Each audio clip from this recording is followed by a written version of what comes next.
How's it going, everyone? Welcome to You Fantasy Live. I'm in place of Chris. Hope you're doing okay, buddy. As always, we are joined with Stefan. How's it going, man? I'm going good.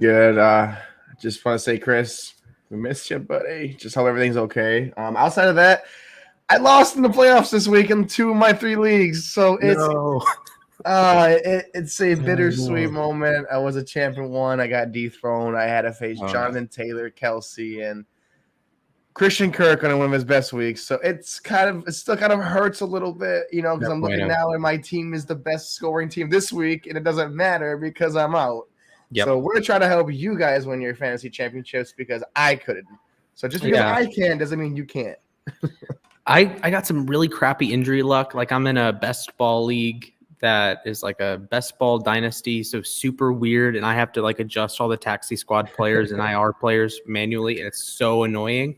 But like that league went off the rails because I lost a quarterback. It's a super flex league, and I had Russ and I had Kyler and Dak, and both of them have been like terrible for a month. I just like can't do anything. And Kyler had his first like legit game last night, and even then it wasn't like a Kyler Murray kind of game. Oh man, it was so sad. And then of course I have a lot of Derrick Henry stock, and that was a disaster.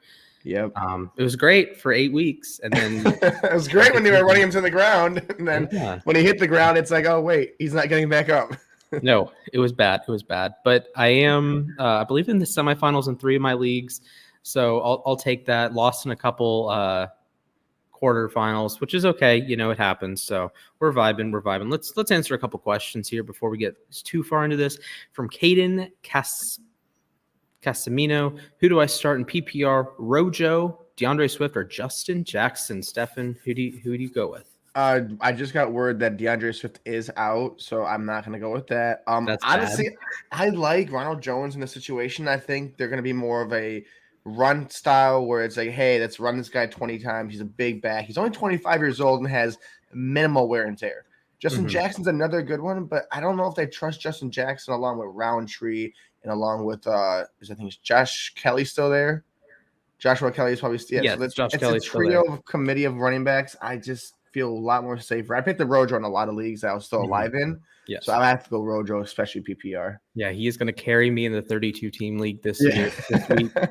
It took a while, and I'm out of the playoffs in that league, but he's finally there. So I would absolutely start Rojo. And PSA, take Swift out of your lineups as soon as we get off the call. I'm taking him off of all of my lineups. Swift is out. Replacement Craig Reynolds. Maybe Godwin Igwebuike, but we're Craig hoping Reynolds, for Godwin, man. We were both, especially like every time in like the pre-lobby before we get into the show, we're talking about like who's a good running back. And Spot is like our Lord and Savior, Godwin Igwebuike. Yeah. Oh, I was really early on him. I heard that franchise guy did a video, and he does studs and duds every week. And one of the guys, he said, well, yeah, this Godwin Igwebuike, he was a safety converted to running back. He does some nice things. So I'm like, hey, I know who this guy is. Then he scored the next week, or it was against Pittsburgh. He scored, had this long run. I was like, hey, I know who that guy is. And I came on the show and was like, hey, guys, do you know who Godwin Igwebuike is? And you're like, who? I looked at him like, oh, this guy is actually a stud. And then Jamar Jefferson's there. And then out of nowhere, the undrafted free agent that shouldn't be in the league, making moves like he's Phillip Lindsay over here, Craig Reynolds, and he's like, what's going on? What's going on with this Lions team? It's so wild because you think, okay, well, Derrick Henry can't be tackled. Craig Reynolds is like breaking every single tackle. I think he's just ugly because his number is not like sexy. So like no one's like, oh, it's a boy. He's number 46. It's like,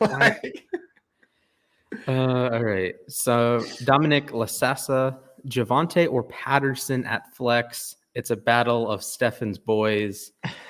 Oh man. I want no part of this. It's Patterson. I love you, Javonte. I do, but the big bad wolf is still there, and Melvin Gordon taking away your snaps. I think Patterson comes back. He had a dud week for everybody. And last week, guys, we know all these studs that were supposed to do good or did bad. But it was also those lowest scoring NFL week in 27 years. There were 40 touchdowns scored last year, and it was mostly by people we didn't even know. So I think Tyler Huntley. Tyler Huntley, I can't still believe that. I lost a bet because the Packers minus 6.5.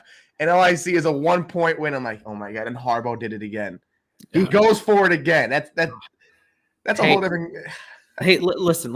If it works, he's a genius. If it doesn't work, he looks stupid. So But if it that's doesn't work twice, what? Like, fool me once, shame on what if you. it worked twice? What if it worked twice? There's a 50% or 25% chance both of them work, and the Ravens would be go Ravens would be sitting at 10-4 as opposed to 8-6. So, I'm aware of the pros and cons to this, but hey, it happens. So It's whatever. life. I would also go Cordero. Yeah. Lions, maybe not the best matchup in the universe. PFF got into some trouble because they said that they were the best quarterback matchup for Kyler Murray. That didn't work out last week. So Detroit can be sneaky, but Cordero Patterson's going to get the bulk of the touches at the running back position. He's going to get some catches. So if you're playing PPR, he's going to be a beast. He has 100 yards from scrimmage, probably scores a touchdown. Yep. He should be an easy 16 to 20 points. So He would have got into the end zone last week if it wasn't for some weird officiating, because that was a touchdown last week. yes. And it didn't, it stripped him of a big game, but I think he bounces back in a big way. Yeah, that'd be lovely to see. So we have Mike B rolling in, Javante or Renfro flex. Renfro has just been a dog. He's just been so good for the Raiders ever since the situations with Waller, Ruggs, and no one else stepping up. D-Jax is like that 50-yard touchdown and injured for 2 weeks kind of guy. So I got to go Renfro. I love my boy Javante, but I know it's the playoffs, and Mike, you probably made the playoffs. Go with Hunter Renfro. He's been had 100 yards in the last 4 games, I think now. Mm-hmm. So this guy's been proven to be Edelman or Wes Welker 2.0. So. Mm-hmm. Yeah, I think you do get to wait a little bit on this if you want to let it stew. It's a 4:00 game. I would roll with Renfro. You get a super high floor with him, especially in PPR. He's going to get a ton of touches. Waller is back, yes. I didn't see anything. He's questionable still. I didn't get an alert yet that he's going to be actually activated, but there's a small chance because it is a 4:00 game. They may want to wait till like the last 90 minutes. And I know if you have 1:00 players, just to have someone ready for 4:00, I guess. But it might come down to the wire for that one. Right. So I think Renfro is a safer bet. Williams could have a huge game, but you do have the elephant in the room named Melvin Gordon. Renfro is going to be the option 1A, or if Waller's their option 1B, but Waller wouldn't be 100% healthy. So Renfro is still going to get a steady dose of targets.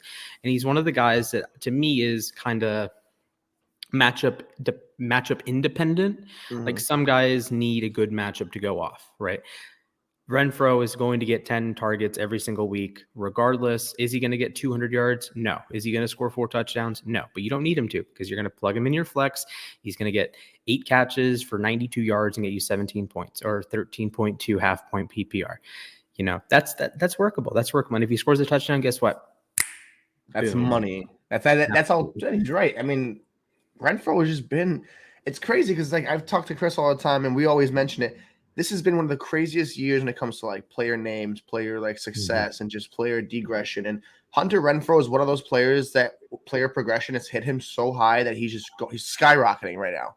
Yep. Yeah, and it's just sometimes it's the number of targets you get in an offense that you have to start guys. That there's always targets in an offense unless you're starting a wide receiver at quarterback. Sorry, Denver. Almost every offense in the NFL is going to throw the ball at least 20 times. There are extreme circumstances. Wentz a couple weeks ago against the Patriots, Mac Jones in the snow, the time the Broncos started a wide receiver. But most of the time, you're going to have a requisite 20 targets at least, 30 targets at least, especially if you're a bad team, 30, 35, 40 targets. And you're going to and teams throw the ball a lot. So if you have a guy that can be a high, get 30% of the targets in an offense, especially an offense like Vegas that loves to throw the football for some reason when you invested a first-round pick in Josh Jacobs, but that's neither here nor there. But, Renfro is going to get 12 targets today. And it's matchup independent, like I said. So, yeah, you can throw Patrick Surtain on him, but that's not Renfro's game. Renfro's game is short to intermediate stuff that he's just going to death by 1,000 cuts. So that's, to me, Renfro's a must start. Yeah, this guy's if I had to start and sit for this week, he would have been on there, but I don't like to put guys that are that obvious, and he's one of those guys that are an obvious start for this week and for the rest of the season, for the next 2 weeks. Agree. From XXX Lex, think Waddle will be shut down by Lattimore. And then he's a follow-up to start D. Smith over him or not. are you okay with benching Waddle? I mean, he's been such a good player. It's like I know Lattimore's there, but is he gonna take the bulk of Lattimore's snaps on him, or is it gonna be like Devontae Parker / Waddle that he's gonna be covering?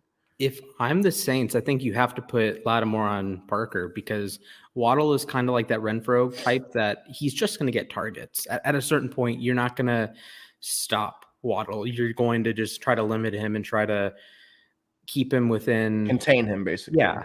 He's going to get his targets, but you want a day. If he has 8 catches for 62 yards, great job, everyone. If he has 5 catches for 173 yards, that's when you have issues. That's the bad thing. This is same thing with Tyreek Hill, same thing with Deshaun Jackson, same thing with Marquise Brown, same thing with Hunter Renfro to some degree, that you just kind of want to keep a lid on everything. And I think, especially in PPR, I would go Waddle over Smith.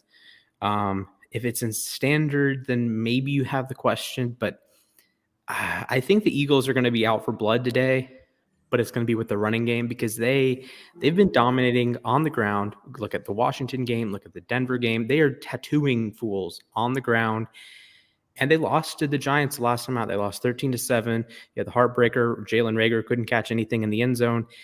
So you're going to look and say they're going to assert their dominance, but it's not going to be by targeting Devonta Smith 10 times. It's going to be by Miles Sanders and Jalen Hurts. Run, run, run, run. So I don't love Waddle this week, but I would start him over Devontae. I love Devontae, but I think I would start him over Devontae.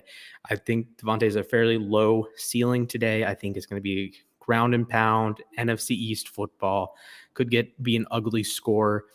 I think the spread's like 11.5, which is scary, but yeah, it's a lot. Yeah, I'm definitely leaning with Waddle there, especially in PPR. If it's in standard or in half point, then maybe you look at Smith or maybe send your other options you have on the waiver wire. But I would lean Waddle. 6 catches for 66 yards is great for you in fantasy. Oh, yeah. 12.6 points. I mean, you're right. I mean, Waddle is not the number one, but he is number one. Parker is the true, go out and get it guy. I don't see, and it's like the draft. Remember when they got drafted, who was better, Waddle or Smith? Mm-hmm. It's like the same, life just repeats itself again, and we're back in the same conversation. But I'm going to go with you on that one, and just Waddle's been consistent. So don't fix what you don't have to because it's not broken just yet. Absolutely. All right, New Life, what are your thoughts on Burrow or Brady? Let's have the resident Bucs fan. You can't. Hey, at least Chris isn't going to troll you today. Yeah, you know what? That was probably the only insight of this week's show. It's I watched last week and I was at that game and I'm like, oh great, it's a Bucs game. It's the Saints. It's who's starting? Taysom Hill. 9-0 later. I'm like, oh my god. I'm like, what? Not only did I lose that Packers bet by 1 point walking into the stadium, I lost my fantasy week, and I'm waiting. I'm okay, I'm going to a Bucs game. Let's just have some fun, enjoy this game. No touchdowns. You lose 3 of your playmakers. Ouch. I love you, Brady. I do. That's my boy. That's my favorite player. I've been 15 years with this guy, watching him. But Joe Burrow, it's the numbers scream he's better right now. I mean, he's got all his targets. He's got all his weapons. He's got Mixon, P. Ryan, Chris Evans, 3 running backs. He's got 3 receivers, Kyle Uzoma, Drew Samples there. These guys are getting it rolling. And I just think with the lack of targets, they're going to rely on Rojo, Giovanni Bernard a little bit more, maybe a little dump off here and there. I got to go with Burrow for this week over Brady. Yeah, so I have a special insight here. The last time Burrow played the Ravens, he went for over 400 yards and 3 touchdowns. Now, a decent chunk of that was Jamar Chase doing Jamar Chase things, so caveat there. But this is a really juicy matchup against Baltimore. But at the same time, is it too juicy? Because is it a trap? Yeah, is it a trap? Is it a game that's 35-0 at halftime and you get Brandon Allen in? Yeah, right? Please God, no. I think this is the kind of game that we're approaching that. There's a question about the Ravens defense in a second, but it's kind of scary to think that you could be too good, right? Yeah. And that's my only worry with Burrow. Carolina's a weird defense. They're good, but they're trailing off a little bit. Gilmore allowed to believe 2 touchdowns last week. Although Sam Darnold is active, so maybe the aura of Sam Darnold can beat Tom Brady. Oh man, that like I've heard of running back committee rooms where it's like you don't know who the starter is, but to have a quarterback committee room where it's like PJ, Cam, or Sam or Lamar Darnold, I have to call him nowadays because he has. I think he's got like the legs, but like, is he come in like halfway through? Is he like a guy that you're like, hey, listen, I need Sam Darnold to go into the third quarter. We're down by 7. Let's bench Cam. He's not getting it done, but he's not losing us the game. Like, do you see Sam Darnold coming in? Say like what if you had to pick it over under on when you see Sam Darnold, what do you think he does? Or when does he come in? I really don't want to see Sam Darnold throw the football. Like, man, I have to watch freaking Josh Johnson today. I don't want to watch Sam Darnold today. So hopefully it's the over, like number of quarters. Hopefully it's way over. So, yeah, I would absolutely start Burrow today. The only issue I would have is that maybe keeps him from like being quarterback 1 today is that it could get ugly at ball.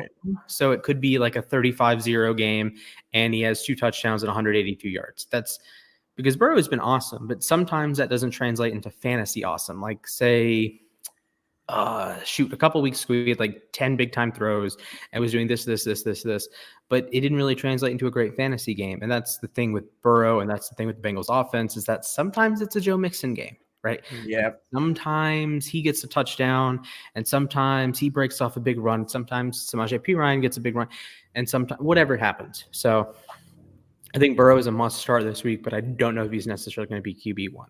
Right. So Craps teacher, thanks for tuning in. How bad is the Ravens defense today with all the COVID?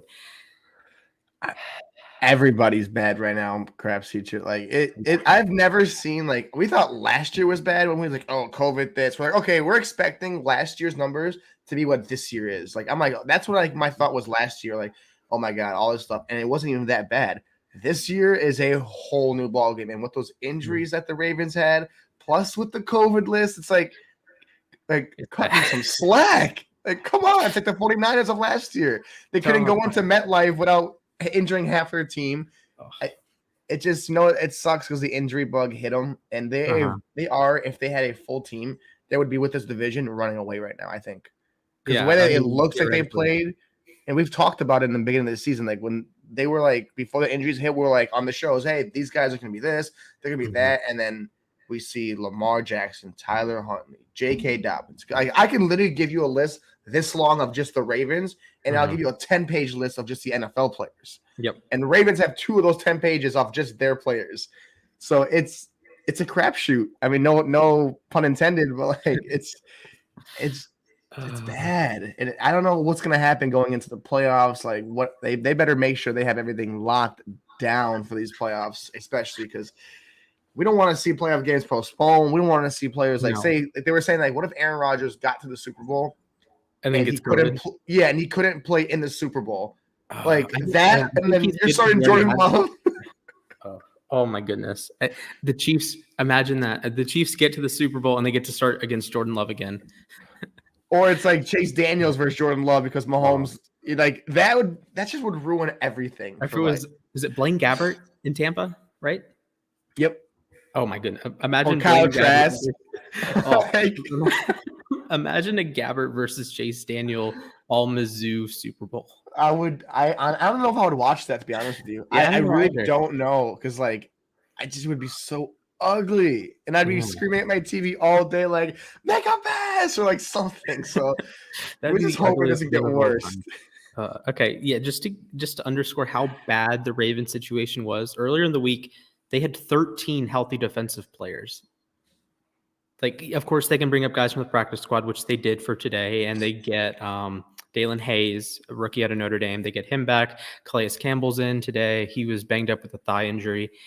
But you look at it and you're like, that just the math doesn't make sense. Like, yes, Chuck Clark is going to play a bunch of snaps, and Brandon Stevens is going to play a bunch of snaps, and Anthony Averett is going to play a bunch of snaps. But the Ravens go through their linebackers and their defensive linemen as much as anyone in the league, and that just saps your depth. So now Calais Campbell has to be on the field for 80% of snaps. He's 37.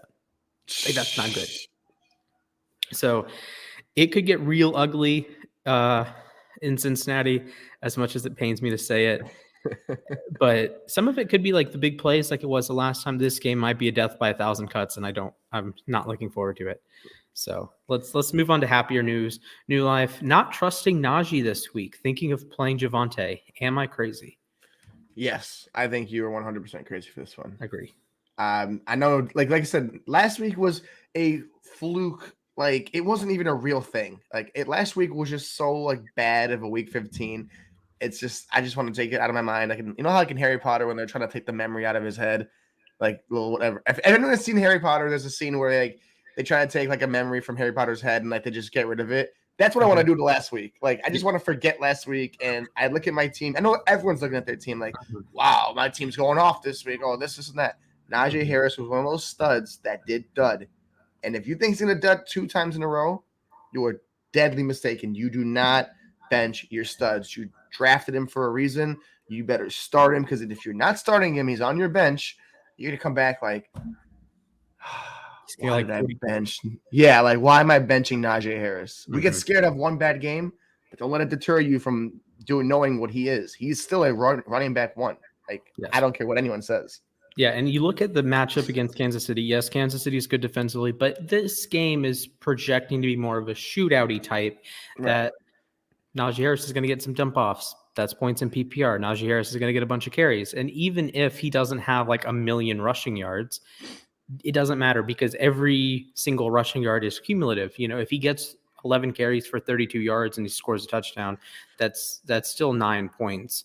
And you know, 4 or 5 catches for 40 yards. That's a solid RB2 day, and you couldn't ask for more. I mean, everyone wants like, oh, give me 25 and 100 and a touchdown and 5 catches for 50 yards and a touchdoon.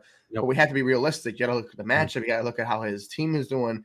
And what Splash is saying is most likely right. So don't expect like a floor of 15 to 20. But if he gets you more, you go, oh my God, wow, this is great. Yeah, like if he gets you 15 points today, you're not in a bad spot. No, you're happy. You want him to get 25? Yes, of course.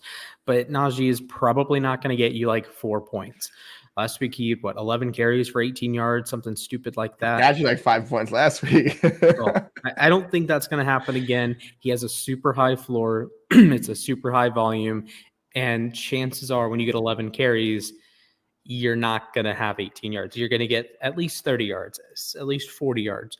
And guess what? If he breaks one run and runs for 55 yards and gets a touchdown, your day is already made. Yeah. It's fantasy is like, it's not about like what you did for me. And I hate to say it. It's like, oh, what have you done here? Quarters 1 through 4 or 1 through 4 and then until the 2-minute warning, until that one play happens where like the defense is lacking and Najee Harris is 50-yard touchdown, like you said. And it's like, wow, he savaged me a great day.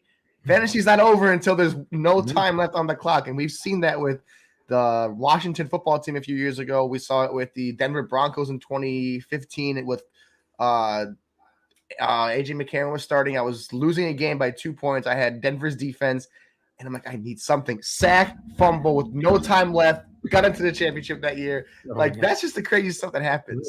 So you play to win the game.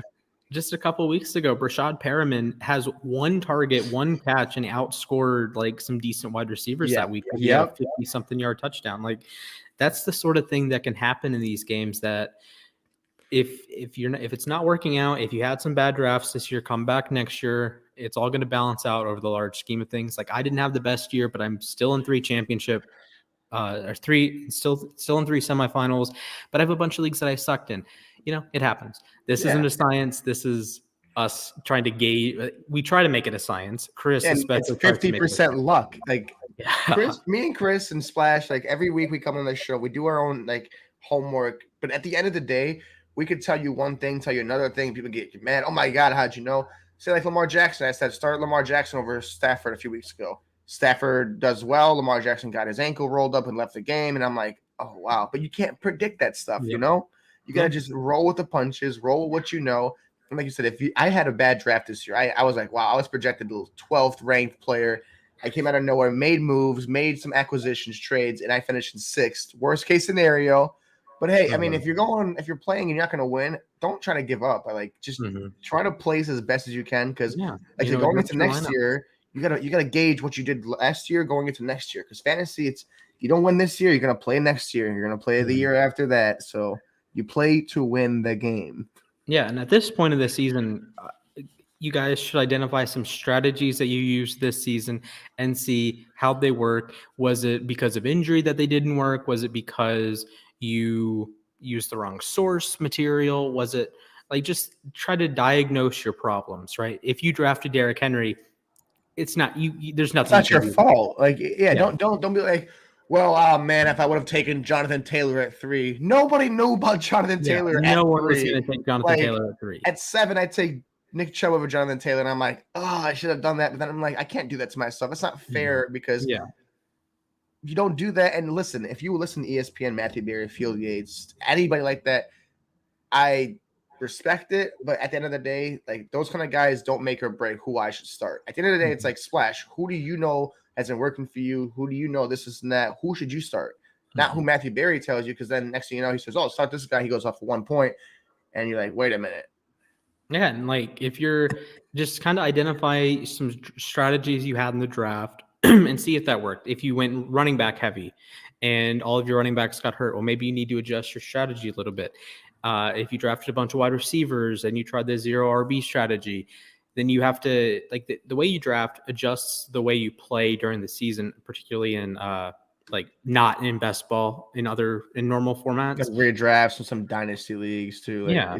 Like if you went zero running back, then you're big on the Elijah Mitchell free agency budget. You're big on Cordero Patterson free agency budget. You're big Jeff on Craig Wilson, Renfro. Craig Renfro. Exactly. Like, all these guys you stored. Like I had Jeff Wilson for so many weeks, and last week he paid off 16 points. Or this week, sorry, he paid off PPR 16 points.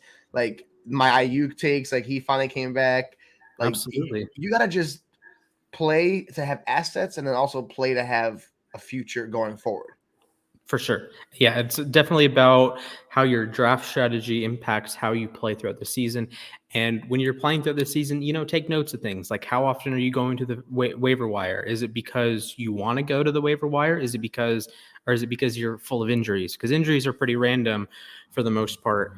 But if it's, you drafted poorly and you drafted, say, too many Ravens, or you drafted a quarterback too early or whatever, try to diagnose that problem and say, okay, next year I'm not going to draft Lamar Jackson in the second round. Exactly. Actually, I was surprised to learn I didn't draft Lamar Jackson in any of my leagues, which I was a little surprised by. But regardless, I took him in our uSTADIUM league, and look what happened. I finished 6 and 7 and missed the playoffs. So it's I drafted him pretty high too, like Mahomes, Allen, Lamar Jackson. If you spend those three, like if you saw yourself, if you were a guy that had those quarterbacks and you didn't make the playoffs, you lost. You go look at that team, dissect it, see what you did wrong, and go, all right, next year, look for that new Josh Allen or look for that new Mahomes of next year. Don't look for like guys that like I took Kyler Murray in the 6th round. I mean, to me, that's a steal because it's a 6th round. But like, see like how he's been playing the last few weeks. It's like, okay, maybe next year I don't target him because of his team.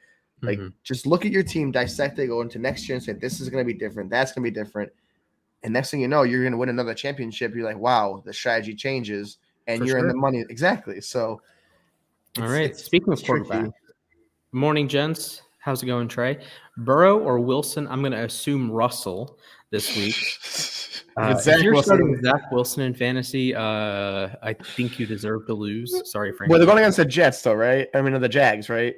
That is true. So it's intriguing, but I still wouldn't take that risk. That's some. Man, one of these like bum versus bum games is going to be like 48-41, and like I don't know, Laviska Shenault's going to have 250 yards for some reason. It's like, what is going on? Where have you been all year long? And everyone's like, I told you about Laviska Shenault in week 16. Yep. No, you didn't. Yeah. Well, hey, to be fair, you tried to pull that card with Sammy Watkins, and he did score the 1 week. Yeah, he did. But I was hoping. Russ gets Chicago.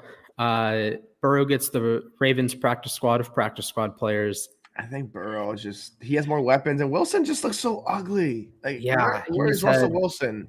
He's had 2 grades below 35, 2 PFF grades below 35 since he's returned. It's been bad.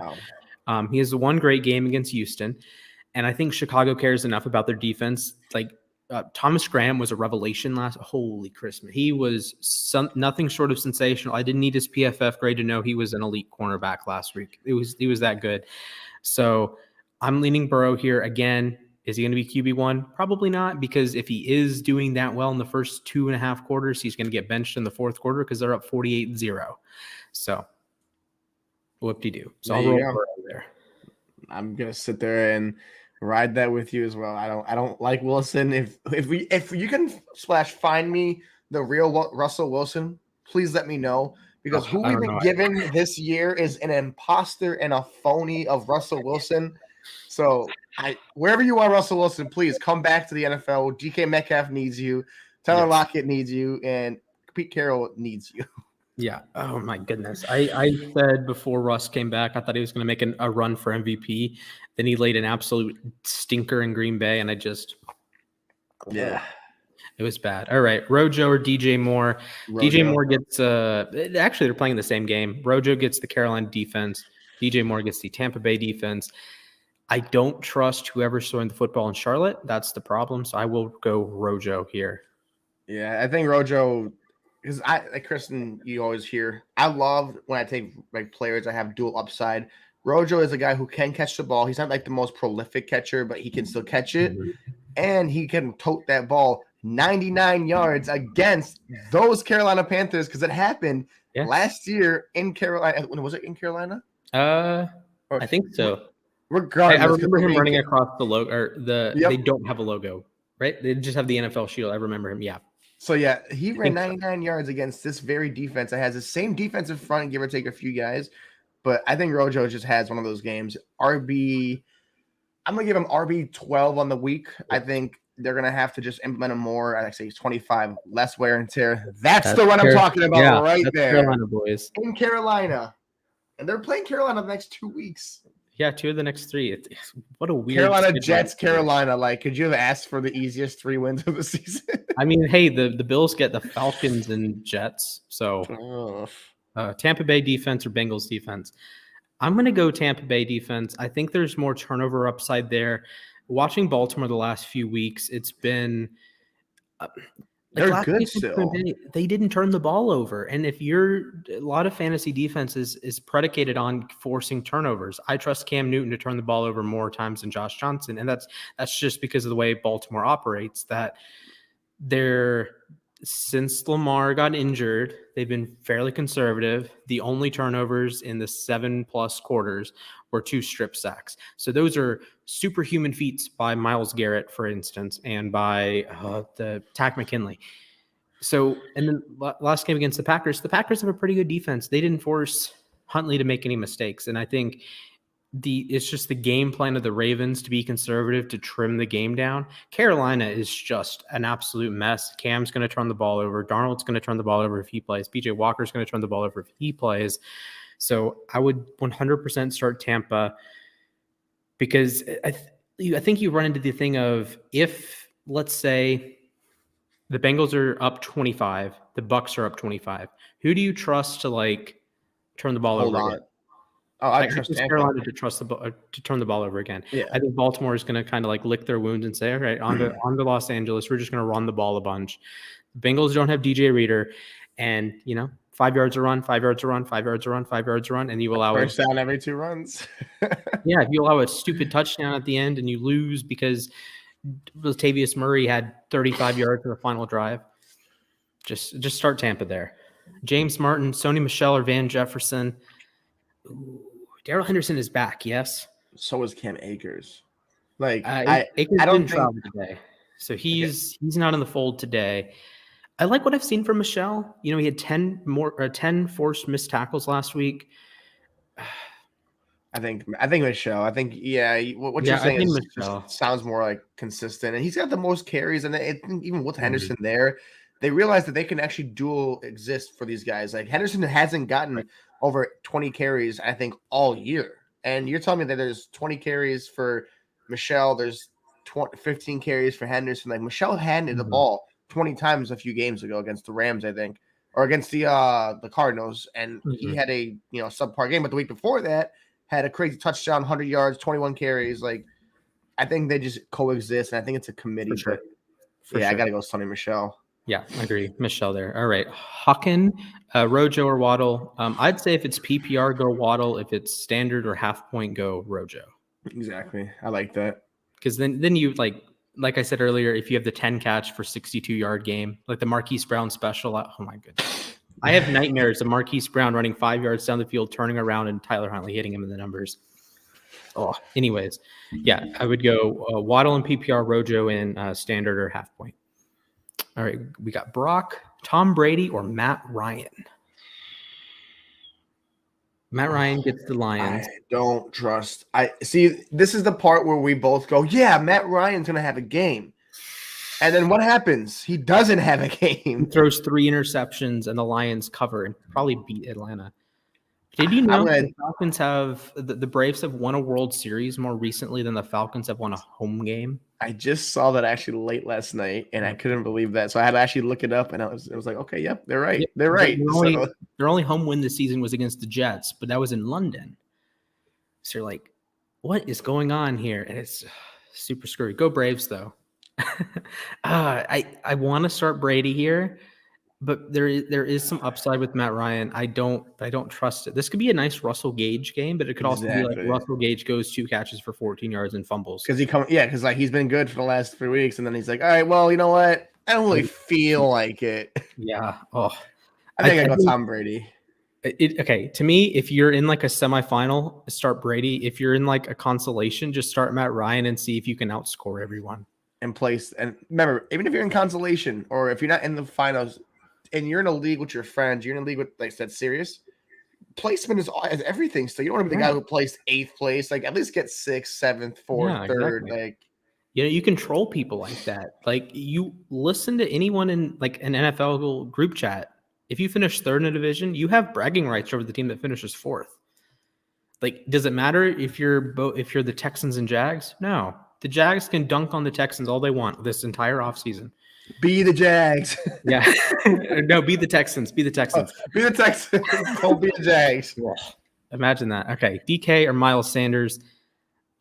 I know you hate the Eagles running back room, but DK Metcalf has been a disaster. He's been trash. I'm sorry. I can't even be nice about it anymore. You have been just bad. And Miles Sanders, it's like Miles Sanders. They can't score a touchdown. That's the issue.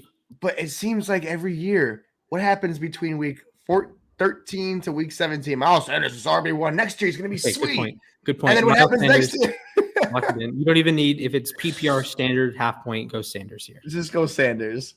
All right, pick one in PPR. Van, DK, Craig Reynolds, my guy, or Jamal Williams. I forgot Jamal Williams is back. Okay, so when I said earlier, start Craig Reynolds, pump the brakes just a little bit. I don't know, though. Do you pump the brakes? Because he's been really good. He's actually been good. I would say pump the brakes a little bit because you remove some of that ceiling because Jamal Williams is like a competent – he can breathe. Like he is a living, breathing running back. I would start Van here. Minnesota is a pretty weak secondary. I believe they're last in points. They are atrocious. Yeah, like they are – like I plugged OBJ in over Marquise Brown in one of my leagues, which hurt me. But it's like, okay, the Vikings are 32nd against wide receivers. And Marquise Brown has Josh Johnson throwing him the football. Yep. San Diego legend Josh Johnson. Also, New York Jets. Yes, legend. New York Jets several times. Washington R-words legend. Tampa Bay Buccaneers draftee. Yes, he was on the 49ers 3 different times. This guy is a journeyman. Yeah, he knows what it takes. Called Sacramento. And he also played, I think, with the San Diego Fleet, Los Angeles Wildcats. Shout out to Jack. Did you know that? Do you know his college coach? Byron Leftwich? Jim Harbaugh. Yeah. Jim Harbaugh was Josh Johnson's coach the first 3 years at San Diego. Then he left for Stanford. Then in 2008, Josh Johnson gets drafted. A couple years go by. Jim Harbaugh comes to the NFL. Takes his boy. Goes to a Super Bowl. Then he goes to Michigan. And he's in the college football playoff. So it's all come full circle. Of course, the year they want him fired and gone, he's like, nope, I'm going to come in and just try to get this win. Yep. All right. Oh, Josh Johnson. Do you think Josh Johnson has any fantasy relevance today? Listen, last time it was Mike White. But last time I saw him, I'm like, oh, this freaking scrub. 300, 3 touchdowns, and almost came game winner against the Colts. Like, what? Josh Johnson, this guy out of everybody, Mike White's night to succeed and go off, and Josh Johnson's like, yank that. I'm Superman. They still lost that game, but Josh Johnson. He was a fantasy legend. 300 yards, 3 touchdowns, only the 1 interception. Didn't have any turnover-worthy plays. Actually, that's the highest graded game of his career because logic. All right. I think Harbaugh does it. I think it's like Harbaugh's like playing with like he's like, you know what? You can play quarterback. Come here. You can throw a ball. Come on, go start. Oh, you can throw a quarterback ball. Go start. You can run. You're starting quarterback. Josh Johnson, just do what Tyler Huntley did. Tyler Huntley had 4 touchdowns last week. He counted for it. Yeah, he was top 5 fantasy quarterback last week. Was he in the playoffs? QB1, right? Was he QB? Okay, I think so. I think he was QB1, or maybe Mahomes was. Mahomes had 400 yards, 3 touchdowns. You're gonna tell me you take a quarterback in round 1, 2, or 3, depending on your leagues, and Tyler Huntley wins you week 15 of the playoffs? Love it. Go Ravens. Josh Johnson's gonna win you week 16. Hopefully. Anyways, he's hopefully gonna win me week 16. Defense: Saints, Miami, Denver, or Kansas City. I think Miami 100%. They're starting Ian Book. They try to bribe Phillip Rivers out of high school and Breeze on the golf course. And Breeze is like, yeah, I'm gonna give this up, golfing like this for that. Nah. That was so funny. Yeah, I would absolutely start Miami here. They've been heating up. The team as a whole has won 6 in a row. They forced a lot of turnovers. Xavier Howard always seems to get his hand on an interception. They have pass rushers. Emmanuel Ogbah is a living, breathing human being and can bat passes away and force fumbles. And if Ian Book has any sort of rookie woes, Miami's going to have 4 interceptions and 2 forced fumbles. So it could get ugly. Is that game? You know the over under? It has to be in the 30s, right? 37.5. Oh, that is approaching Army Navy level. That is approaching Patriots Bills a couple weeks ago. Oh, that is such a disaster. And I'm over here trying to bet them. I'm like it's 37 points in a professional football game. You're telling me you can't score 37 or Miami can't score 28 of that 37 points? But then you get screwed if it's 20-17. 20-17 can be a legitimately entertaining game, and you get screwed, right? Or if you get a bunch of field goals. Yeah. That's why it's scary. If it's, I don't know, there was a 12-9 Ravens-Browns game when Baker's first started against Baltimore. That was okay. The Giants Philly game that was a few weeks ago where there's Giants beat Philly. What? Come on now. Okay. 9-0 in the Bucks game. I guess the Bucks game really showed that they can't score offensively. No. And that was so sad to see Godwin and Fournette and Evans all go down. And Levante David too. I think the good thing about there's no good things about injuries, but the good thing is they'll be back for playoffs. Godwin's going to be back next year, and we might actually end up losing him in the free agency because he's going to get paid. He's going to get paid. Oh, he's someone's going to pay him. Are now you lose your season, but they don't tend to they kind of linger for 1 Cooper year. Kupp last year, Cooper Kupp coming off of it. What happened? AP coming off an ACL. Deonta Foreman off of Achilles after years ago. Adrian Peterson is a superhuman. I don't know what Cooper Kupp is I don't know what's going on. He's captain. He had the Captain America serum. I swear, there's no over under 120 yards for him today against Minnesota. Over. I think over. I think I'm going to pencil him into my team of the week. I can't sit there and Frankie. I remember last week Frankie had a take on Cooper Kupp, and I'm like, well, I'm in the movie theater watching Spider-Man, and I come out and he's like, oh my god, amazing! Oh my god, oh my god. So, anyways, I see Frankie's take on Cooper Kupp, and I'm like, oh okay. I get out of the theater, I'm watching the game, and he hits it instantly. It's not even nothing before halftime. It's Cooper Kupp over the yards. I said, I'm like, this man is a machine. And I want to say one thing because I love Cooper Kupp. I love the stats, but we are now in a 17-game season.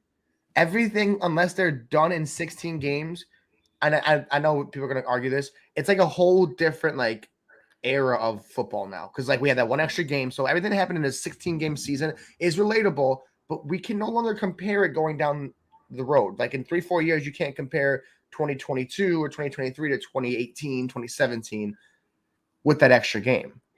Okay, I agree with you in premise, but in practice, the NFL kind of forgets that, like O.J. Simpson ran for 2,000 yards in 14 games. Right, Like, right. just you forget that, right? And Eric Dickerson has the record. Well, if O.J. had 2 extra games, he probably would smash anything that Dickerson did. So I agree with you in premise, but in practice, the Yeah, NFL kind of forgets about these things. So no, I will 100%. say, Because it always changes. Like you said, like OJ yeah, had 14 games. Some guys had like 12 games. Like, that's mhm, why like, every time they change it, it's a different era, I believe, of right, football. So like it yeah, stops at that last point. yeah, and to me, if Cup say breaks Calvin Johnson's record, but if it's like 1970 as opposed to Yeah. 1964, I think that's kind of like, okay, well, Johnson had a better season, kind of like Maris and Ruth Right, right. with baseball. But as soon as Barry Bonds comes in and breaks it by 12, 13, then okay, it doesn't matter that he played more games. He was on a better homer pace. So Bills or Bengals defense. I think I'm going to start Cincinnati here. I think I'm gonna go Bills. Oh, I'm not saying as like they're gonna like destroy them, but it's more like it might be like a close conservative game on both ends. I think that they get a there's like pick or two. there's a lower chance for like garbage time points. Exactly. If it's like 13-10 the entire game, okay, Bills defense was a good start, whether they win or lose.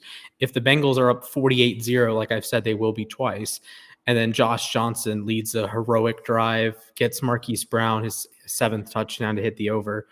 Okay, cool. You just lost. You Points lose on free, that. yeah, you lose free points because like in Mhm. those games you said it's like all right, garbage time, but garbage time doesn't bench your defense. It still Yeah. plays your defense. So Uh-huh. like Smash has got a point where it's like doesn't matter the score. You're like, oh, okay, it's over.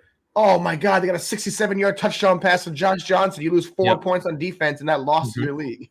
Yep. Okay. Los Vods, this will be our last question. We will wrap it up. Oh, Zach Wilson, Josh Johnson, Taylor Heineke, or Cam Newton in his 2 Josh quarterbacks. Johnson. Josh Johnson. I think I might go Cam just with the rushing floor. I know he could throw 6 interceptions. I wouldn't be surprised. I think he's probably going to score a rushing touchdown because that's just what Cam does, and he's going to get like 50 yards on the ground. So I think Cam gives you a floor of like 10 points. Heineke is fun, but Dallas has been really good defensively. Josh Johnson is not fun. I have to watch him play for 3 hours today. And Zach Wilson is playing the Jags. That's fair. Davis Mills looked competent. Well, not really, but he ended up with a solid stat line last week. I would say flip a coin. Zach Wilson, Cam Newton. I'm gonna stick with Josh Johnson. I think your boy Harbaugh, like, for some reason he just lets it happen. And Mark Andrews is just one of the greatest godsends for these guys. He has been simply possessed.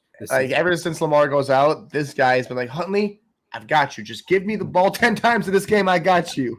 Okay, I made a bet on uSTADIUM. If the Ravens win, if they started Huntley, I would buy a jersey for each score they won by, and I've doubled it with Josh Johnson. So if they win by 3 scores, I have to buy 6 jerseys.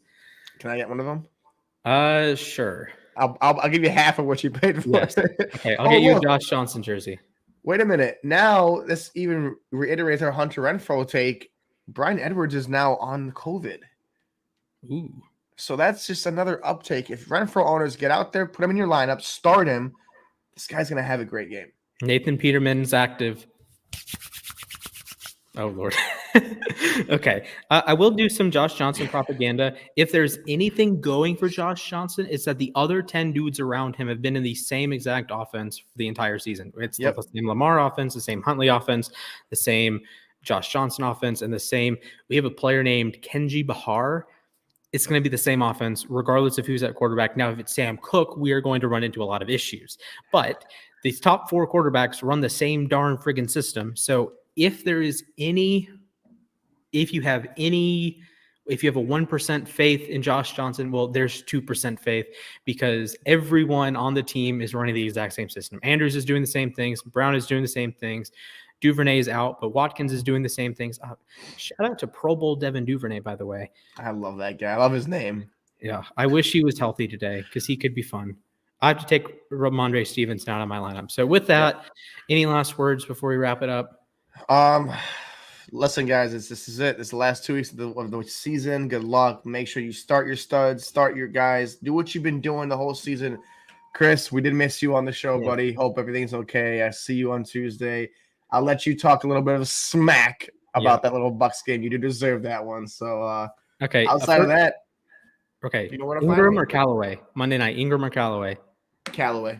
Callaway has established himself as the number one receiver going forward. He was the leading receiver last week. Yes, even with Ian Book, because there's no one else he's going to throw it to. And he's a tall guy. Watching him live, Callaway is a tall receiver. Yes. So I got to go Callaway with that one. Ingram wasn't ever involved, really. It just looked George really Kittle bad. got me 3 points Thursday night. My friend in the league is in the semifinals. He's freaking out right now because Kittle didn't do well. I'm like, what do you expect after a big blowout game? He just sucks after that. Okay. Damian Harris is active. Yes.